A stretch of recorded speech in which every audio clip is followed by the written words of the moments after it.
Dear friends, చాలామంది చెప్తుంటారు నీ ముఖం చూస్తే నేను నవ్వుస్తుంది బాబాయ్ అంటారు. మరి నవ్వాలి. ఇప్పుడు కూడా నేను నవ్వించడానికి సిద్ధంగా ఉన్నాను. ఒక జోక్ చెప్తాను, ఒక్కసారి తిలకించండి.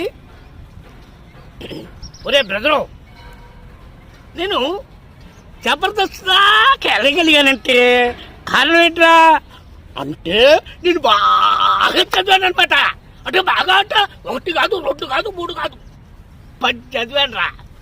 ఒరే, ఆ 10 అయినా అందరు చదివేది వేరు, నేను చదివింది వేరు.